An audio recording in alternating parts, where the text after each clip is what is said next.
Cidade Esporte desta semana está imperdível. Eu recebo um cara multicampeão.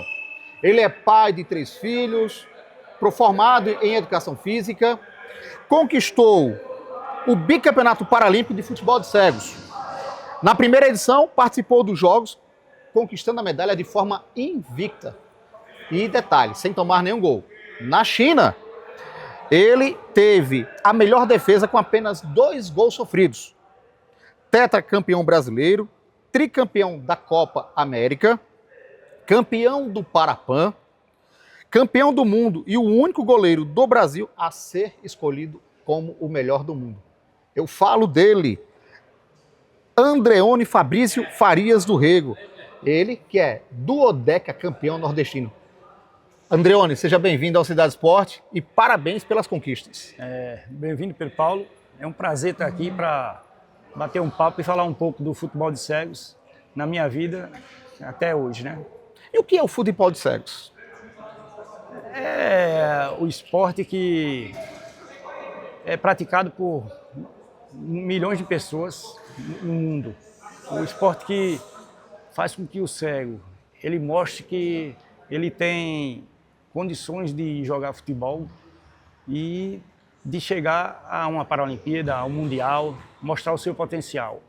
No Brasil, onde é que ele é mais forte? No Brasil, hoje, tem praticamente aqui no Nordeste, no Sul tem 2 equipes boas, que é a HFUG, que é o Corinthians agora, que é o Maestro, né, que é um projeto lá do ex-jogador do Corinthians, o Ricardinho, ex-campeão do mundo, aliás.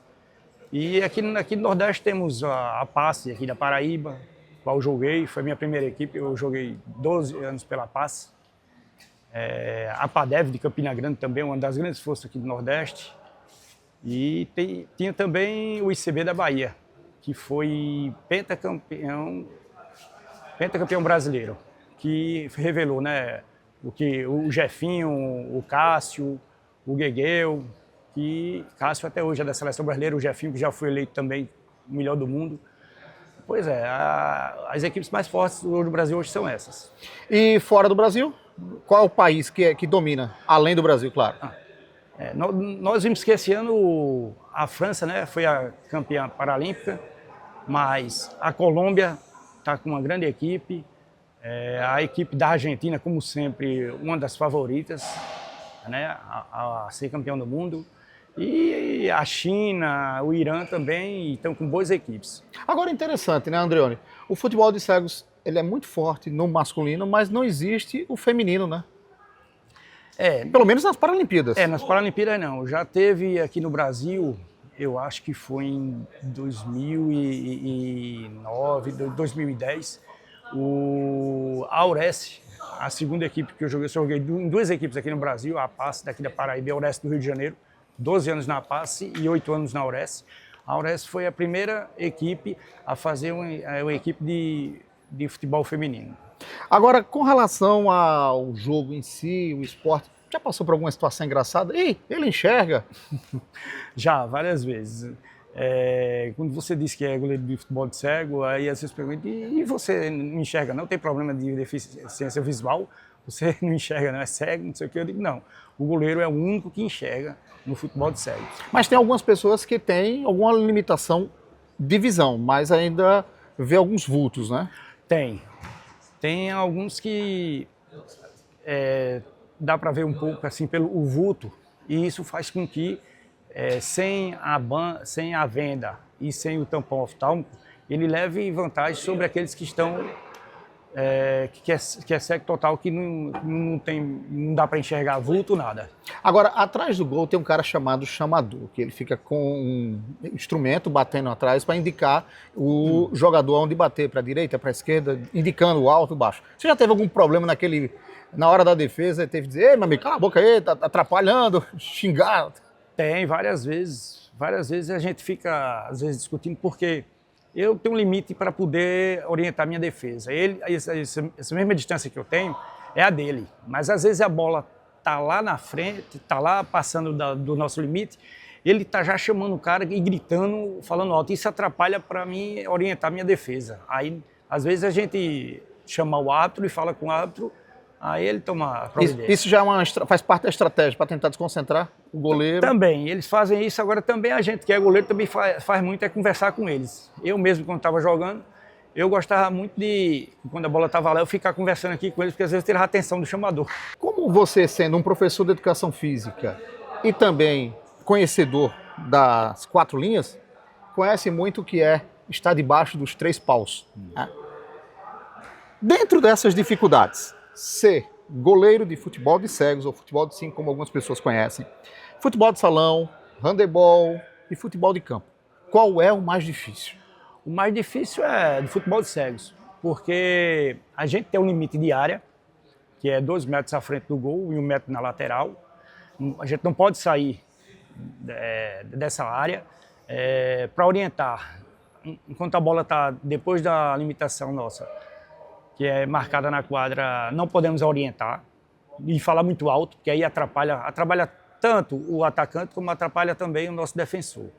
Essa é mais difícil. E outra coisa, como a gente só pode jogar dentro dessa área, quando o jogador vem em nossa frente, quando a gente joga um futsal convencional, a gente geralmente olha para o rosto do atacante, né? Para ele olhar, para ver onde ele vai bater. Mas no do cego não, como ele joga com a venda, a gente tem que esperar o chute. Se você for querer adivinhar, saltar para um lado, às vezes ele bate do outro, sem querer. Ele erra o chute também, como já aconteceu várias vezes.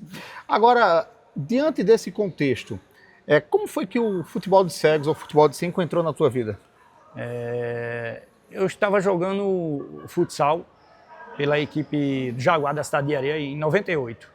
E um colega meu, o professor Antônio de Pada, que era o técnico da equipe da Passe aqui da Paraíba em 98, me fez o convite. E como eu já tinha visto uma vez na universidade, lá no IP, quando eu fazia, eu tinha visto uma vez. Ele falou, olha, vamos lá agarrar que tem até chance de ser convocado para a seleção, que vai ter um mundial e tal. Vamos lá com a equipe nossa. Aí eu fui. Eu dei 2 treinos. Na época ele era professor de um colégio lá de bancários. Eu dei 2 treinos. Falei com o meu treinador também do Jaguar e ele me liberou, o professor Júnior, Hernani Júnior. Aí nós fomos para o Brasileiro, em 98. Fomos campeões brasileiros. Lá eu fui eleito o melhor goleiro. O nosso ainda ex-presidente da CBDV e agora eleito presidente do CPB, José Antônio, foi o artilheiro da competição. Foi o artilheiro José Antônio. E nessa, eu e Marcos Felipe fomos convocados para a seleção brasileira, para jogar o Mundial. Tivesse muitas renúncias em nome do esporte, família e etc, para poder... Sim, muito. E o mais difícil também é porque você trabalhava. Eu dava aula na escolinha aqui, dava aula em outro canto. E para você viajar, logo no começo, quando era a seleção, para o primeiro Mundial, nós chegamos lá, a primeira coisa que o presidente da ABDC na época disse foi que não teria ajuda de custo para nenhum atleta lá.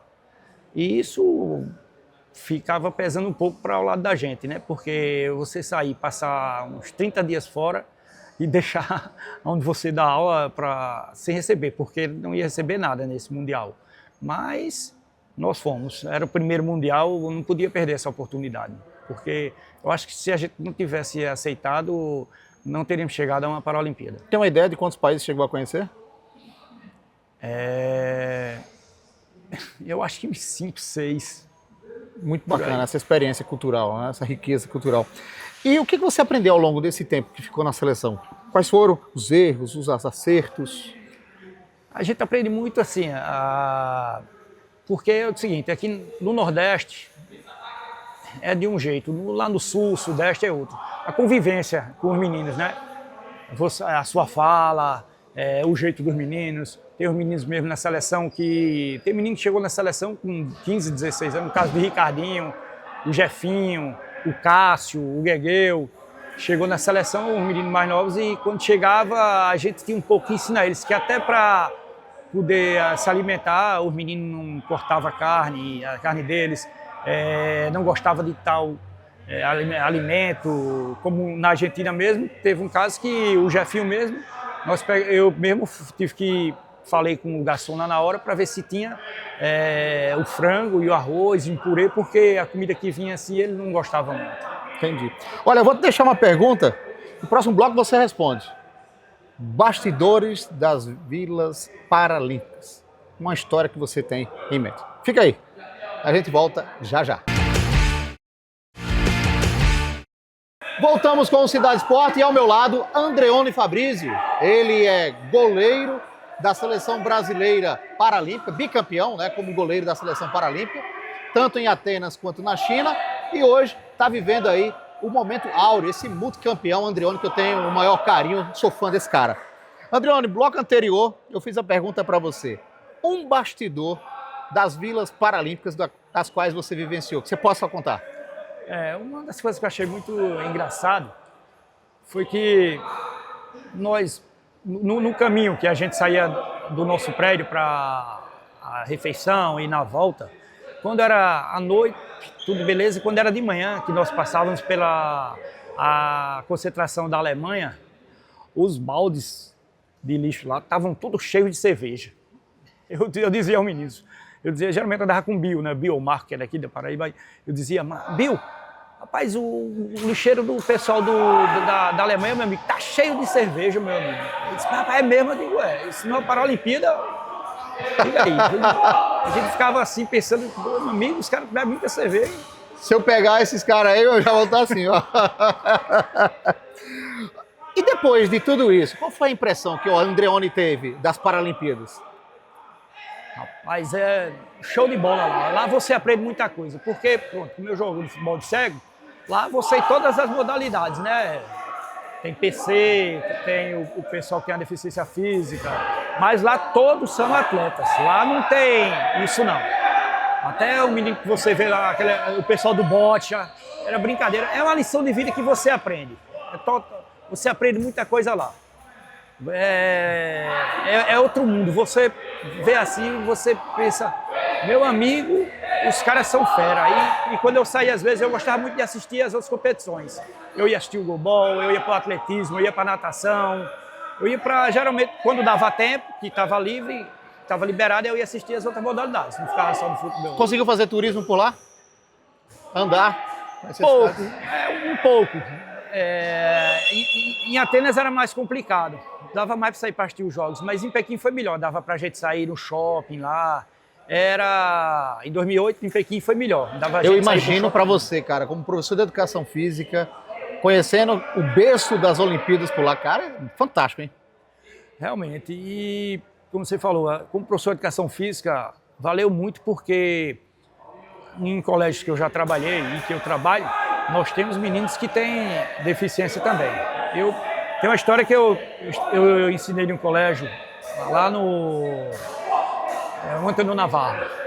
Tinha um menino que ele tinha PC, mas ele não era na cadeira de rodas. É paralisia cerebral. Paralisia cerebral. Eu peguei e quando eu cheguei nesse colégio, até Martins, que você conhece, o professor Martins já era professor lá. Aí eu comecei a dar aula nessa turma. O garoto não fazia. Aí tem um cuidador que, né, junto, era a prefeitura. Eu peguei, fui ver as limitações dele. Eu disse, olha, na próxima vez que a gente for para a quadra, você vai junto com ele. A moça olhou para mim, né, ficou meio assustada. Eu disse, próxima aula minha, você vai para a quadra com ele. Quando foi na outra aula, semana, eu digo, olha, traga ele para a quadra. Trouxe o garoto para a quadra. Acho que ele tinha uns 10, 11 anos. Aí fiz um trabalho, todo mundo sentado, passando a bola de basquete. Ele conseguia pegar a bola e passar para outra pessoa. E ele fez esse exercício. Na outra semana, fiz a mesma coisa. Só que ela foi junto com ele. Você vai junto com ele, que ele tinha dificuldade de andar. Mas você vai junto com ele, passar por todo mundo, e quando chegar ele vai passar a bola e tudo. Na terceira semana, eu fiz como se fosse um boliche. Começou ele participando, jogando a bola. Na quarta semana, botei 2 cones para a bola passar no meio de 2 cones para derrubar as peças de boliche. Se eu disser a você que ele derrubou mais bolas do que vários alunos que não tinham nenhuma deficiência. Acredito. Realmente é gratificante. Eu tive que viajar, parece que eu fui para um regional, alguma coisa assim, foi um curso que eu fui fazer. Quando eu voltei, o professor Martins chegou e disse, André, teve uma reunião aqui na escola e falaram muito seu nome. Aí eu disse, o que foi que eu fiz de errado? Fiquei até assustado. O que foi que eu fiz de errado? Aí ele disse, não, você não fez nada de errado. Falaram porque você colocou o garoto para fazer atividade física que ele nunca tinha feito aqui no colégio. Eu sei como é que é isso. Eu sei como é que é isso. E foi exatamente por uma situação parecida com essa, que assim como eu, você também carregou a tocha dos Jogos Paralímpicos Rio 2016, e a gente também teve a oportunidade de se encontrar. Eu também tive essa experiência, na oportunidade, foi numa escola no Roger, no João Coutinho, e aí a gente teve a oportunidade de encontrar várias outras pessoas com trabalhos brilhantes. Isso aqui é o magnífico, o bonito da nossa área. Agora, trazendo de novo para os Jogos Paralímpicos, o que faltou para 2024? Nós, brasileiros, que sempre tivemos ali no primeiro lugar, no lugar mais alto do pódio, ficamos em terceiro na edição em Paris.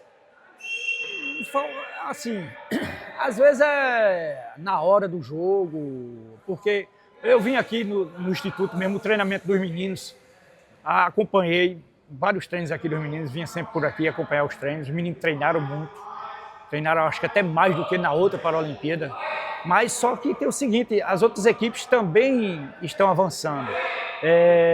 Nós temos no Campeonato Brasileiro, o nosso Campeonato Brasileiro, eu acho que é o mais disputado no mundo. É tanto que no brasileiro tem jogador do Chile, jogador do Japão, jogador da Colômbia, jogador da Argentina, jogador da França, teve jogador da Itália já esse ano. Para você ver, quer dizer, os países, eles estão cada vez mais trabalhando o futebol de cegos. Isso vai dificultando cada vez mais também. Agora há um detalhe, né, que aqui a gente treina com uma quadra e lá é grama. Esse ano, na última Paralimpíada, foi reduzido o tempo de 20 minutos para 15. A tradição dos paralímpicos brasileiros é sempre fazer gols nos últimos minutos. E de repente isso acabou meio que atrapalhando, né? Porque diminuiu o tempo, né? Os 15 é muito pouco tempo para o futebol de cego. É muito pouco tempo e é muito disputado. As substituições também têm um limite. Teve a época que não tinha limite, era beleza, mas agora tem, entendeu? E como a velocidade aumentou, ficou mais dificuldade. Ainda tem mais. Hoje, na minha época, poucos goleiros treinavam com cego, treinavam mesmo. Geralmente era goleiro que agarrava o futsal e vinha uma semana, dava 2 treinos e ia para a competição, como foi minha primeira vez. Sim. Mas hoje não. Hoje a maioria, tantas equipes aqui do Brasil, como a maioria das equipes fora, os goleiros treinam com cego. Isso daí já dá outro diferencial, né? Cria dificuldade. Com certeza. Agora, você, por ter sido atleta, pegou logo no início, recebeu o Bolsa Atleta. Qual a importância desse investimento para os atletas paralímpicos e olímpicos? Não, é uma grande importância, porque sem a Bolsa Atleta, para você arrumar um patrocínio é muito difícil. Que foi o federal, né? Vocês começaram com o federal. Foi. A primeira Bolsa Atleta que saiu foi a federal, que foi em 2005. Foi em 2005, em novembro de 2005. Eu sei porque nós estávamos na França, na turnê na França. Aí foi quando saiu a primeira vez a Bolsa Atleta, em 2005. De lá para cá, ajudou muito a vários atletas, né? Porque geralmente não tinha patrocínio. E o quê? A maioria, todo mundo trabalhava. Tinha seu emprego e tinha que trabalhar. Aí ficava aquela dificuldade. Você com medo de ir para uma seleção, de participar de um Parapan, do Mundial, de uma Copa América, porque você não sabia se quando chegasse você ainda ia estar no seu emprego. É verdade. Agora, diante disso, vocês, nessas conquistas, teve um fato que foi marcante. Vocês foram as primeiras seleções, os primeiros brasileiros a terem um reconhecimento federal, além do Bolsa Atleta, quando você ganhou uma medalha do presidente na época, era Lula, né? Isso. Eu acho que isso dá um outro sentido, outro patamar para o paradesporto. Com certeza. O reconhecimento, né, pelo trabalho da gente. E, Paulo, a nós também, no Parapan, teve uma situação engraçada. Porque nós estávamos indo para o treino e um amigo meu ligou daqui da cidade de Guarabira, um colega meu, falando que ele tinha ouvido no rádio, né, que o governador na época ia dar a premiação aos atletas medalhistas, tanto olímpicos como paralímpicos. E realmente, quando ele falou isso, eu falei isso dentro do micro-ônibus, a gente indo para o treino. Aí o engraçado que o preparador físico do Paraná disse, eita, quer dizer que a gente vai ganhar a Bolsa Atleta lá da Paraíba? Eu disse, não, só quem vai ganhar é quem é da Paraíba. Você não é da Paraíba. É só a Paraíba que vai ganhar. E realmente saiu na frente, o governador cumpriu. Quem era na época o governador? O governador era Cássio Cunha Lima. Cássio Cunha Lima, interessante. O que precisa para fortalecer? Segura um pouquinho, depois do intervalo comercial. Voltamos com o Cidade Esporte, ao meu lado, Andreone Fabrício, ele é bicampeão paralímpico do futebol de sexo. Andreone, bloco anterior deixei para você o seguinte, como fortalecer a modalidade no cenário nacional? Hoje melhorou mais um pouco, mas deveria, assim, passar mais na TV aberta, porque hoje geralmente está passando só na TV fechada e só as finais. Os locais também de treinamento específicos, porque você treina numa quadra, para os campeões, treina na quadra, e quando vai para a competição internacional, ela é no sintético. E isso faz com que as equipes que já estão acostumadas com sintético levem um pouco de vantagem. O caso da Argentina, o Paraguai, a Colômbia, eles treinam no sintético lá. Até as competições deles é no sintético. Eu sei porque tenho vários amigos por lá e eles mandam para mim as competições que tem os jogos lá deles lá. E também o intercâmbio. Geralmente tem muito jogador que é do Paraguai e joga na Argentina. E da Colômbia joga lá. E as competições é no sintético. A gente está vindo com uma boa base para o futuro? Tem. O trabalho de base da seleção é muito boa. Começou com o professor Antônio de Pádua, né? Desde 2005, quando foi convocado a primeira vez, o Ricardinho, o Jefinho, o Gueguel, o Cássio. Em 2005, Pádua começou a trazer os meninos com 15 anos de idade, 16 anos. Aí isso começou a mudar um pouco, a melhorar mais ainda. E hoje, através lá do nosso Centro Paralímpico, que é lá em São Paulo, tem agora a categoria de base. Estamos trabalhando muito categoria, menino de 12, 13 anos. E com certeza o Brasil vai ganhar muitas competições através desses meninos novos que estão chegando. Considerando toda essa história que você colocou, essas conquistas que tem aqui ao nosso lado, várias medalhas importantes, você se sente reconhecido? Eu vou dizer para você, a gente é mais reconhecido lá fora da Paraíba do que aqui na Paraíba. É muito diferente. Eu mesmo fiquei como treinador o ano passado, no ano retrasado, da equipe de Pernambuco. Quando a gente chegava lá, que vinha o pessoal, o reconhecimento é totalmente diferente daqui. Lá o pessoal reconhece mais do que aqui. Tanto em Pernambuco como no Rio. Quando eu fui para a Aures em 2011, engraçado, fui para a Aures em 2011, primeiro campeonato, e o campeonato foi aqui em João Pessoa, em 2011. Foi. Nós saímos da competição sem eu levar nenhum gol na competição. Que massa. Agora chega uma hora que eu gosto de fazer muito bem esse lado, que é das perguntas, o pai bola. Eu te dou a palavra e você responde de bate pronto. É o ping-pong. Confederação Brasileira de Esportes Visuais, CBDV. Faz um ótimo trabalho, tanto no futebol de cego como no judô e no goalball. Comitê Paralímpico Internacional. O brasileiro ou o internacional? Pode falar para os dois. Brasileiro. Não, o brasileiro faz um belo trabalho, né? Graças a Deus, o Misael, que até então ainda é o presidente do comitê, fez um bom trabalho.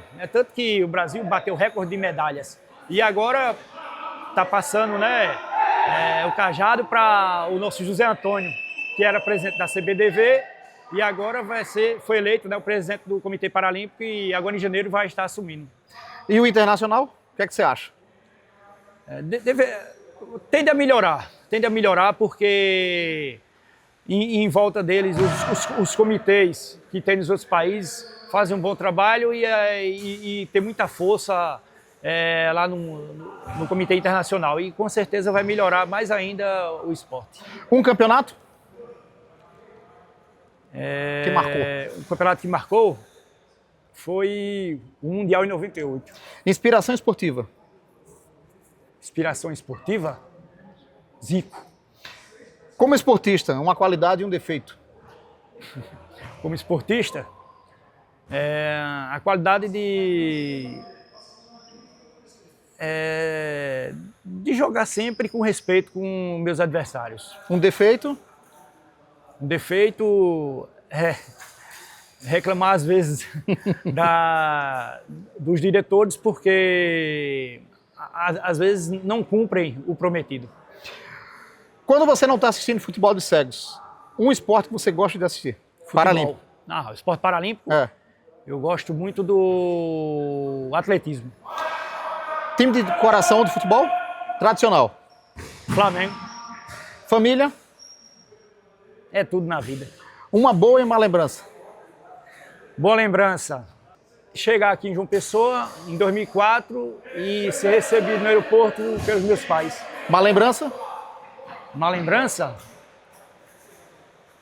é você tentar fazer as coisas boas e as coisas corretas e às vezes o pessoal não reconhece que você fez aquilo em prol da equipe, não só de você. Uma viagem? A França. Um sonho? Que o nosso esporte seja reconhecido aqui no Brasil. Maior incentivador ou incentivadora? Maior incentivador? Ou incentivadora? Que levantou Andreoni? Minha família. Um livro? Livro? Eu gosto da Bíblia. A fé? Sou católico, em Deus. Um hobby? Um hobby é passear no shopping com a família. Um filme? Força do Destino. Um estilo musical? Gosto de todos, adoro um pagode. Comida e bebida preferida? A comida é churrasco, a bebida é uma cervejinha bem gelada. Aliás, diga de passagem, você perdeu bastante quilo depois disso, hein? Você é bariátrica. A imprensa? A imprensa é necessária. Nós temos, apesar de que tem uns que às vezes confundem um pouco, né? Não são tão assim, não fazem às vezes o que deve ser feito. Mas é necessária a imprensa. Sem imprensa, o esporte não é reconhecido, os atletas não é reconhecido e através da imprensa é que nós podemos mostrar os prós e os contras e o que a gente precisa para melhorar o esporte. Fábio, que foi companheiro seu na seleção brasileira, administra o IPC, o Instituto dos Cegos. Hoje é o coordenador técnico das seleções, né, da CBDV. Fábio, em 2003, no Campeonato Brasileiro, eu agarrava pela passe, já era da seleção. O coordenador perguntou dos goleiros ali que tinham surgido. Aí eu falei o nome de Fábio. Ele disse logo, ele é seu amigo, é da Paraíba. Eu disse, não, Fábio é de Campina Grande, eu sou de João Pessoa. A gente só joguei contra Fábio, nunca joguei a favor. Mas na seleção, a gente até hoje a gente tem amizade, a gente se fala sempre no WhatsApp. Na seleção, a gente conversa, eu não sou da seleção, mas a gente está sempre conversando, eu dou toque a ele, a gente se gosta muito. Enquanto muita gente pensa que tem aquela revanche porque eram os dois goleiros da seleção em vários anos, nós dois, mas não, a gente tem uma amizade muito grande. E ele também deixou um recado para você aí, viu? Olá pessoal, tudo jóia? Quem está falando aqui é Fábio Vasconcelos, né? Sou coordenador hoje técnico da CBDV, judô, futebol de cego e goalball, né? E agora eu vou falar de uma experiência que eu tive com um grande amigo meu, né? Que é Andreoni, é difícil falar, um grande goleiro, joguei com ele no convencional aqui na Paraíba. Depois conheci o futebol de cego, né? Através dele, que em 98 foi o melhor do mundo, era um goleiro referência, tanto no convencional como no futebol de cego. E depois tive o prazer, né, de ser convocado em 2003 para a seleção brasileira e jogar com ele, né, e ir para 2 Paralimpíadas, Atenas e Pequim. E é um cara, para mim, uma referência, né, do futebol de cego como goleiro no mundo, não só na Paraíba, no Brasil, no mundo todo. Foi um exemplo de goleiro, um cara que ajudou muito o Brasil em várias competições. E eu fico muito feliz dessa matéria, né, falando aqui do nosso amigo Andreoni, que é um cara que é uma referência para o desporto, futebol de cego, para a Paraíba e para o mundo. Então um abraço e tudo de bom aí, Andreoni. Fica com Deus. E para finalizar, uma frase. A sinceridade na vida é tudo. Andreoni, mais uma vez, muito obrigado pela sua presença no Cidade Esporte. Ficou faltando alguma pergunta? Não, Pedro. Ficou faltando nenhuma, não. Foram ótimas suas perguntas e eu acho que quem assistir vai gostar muito e aprender um pouco mais do futebol de cego. Muito obrigado, Adriano, por você aceitar o nosso convite de Cidade Esporte e deixa o espaço aberto aí para suas considerações. Agradecer a você, né, pela oportunidade de falar um pouco da minha história, falar um pouco também do futebol de cego e deixar só uma palavra para os garotos que estão hoje. Aproveitem porque passa rápido demais.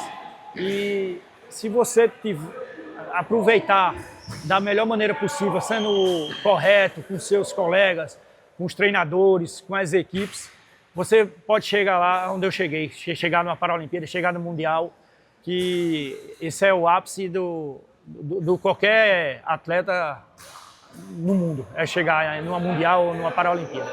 E não tem aquela de, esse é um bichinho coitadinho, você tem sucesso. Isso, não existe isso. Atleta é atleta, não interessa qual é a modalidade. Entrou dentro da quadra, entrou na piscina, entrou na pista de atletismo, é atleta, não existe isso. Tá aí, então, falamos com ele, Andreone Fabrício, bicampeão paralímpico, conquistando os títulos nas edições de Atenas 2004 e Pequim 2008, entre outras conquistas. De esportes, vamos ficando por aqui. Nós voltamos na próxima semana, neste mesmo canal, neste mesmo horário. E se você quiser rever esse e outros assuntos, outras entrevistas, dá uma chegada lá no YouTube, TV Cidade João Pessoa. Aproveita, se inscreve, ativa o sininho. A todos vocês, um abraço e bola pra frente. Tchau!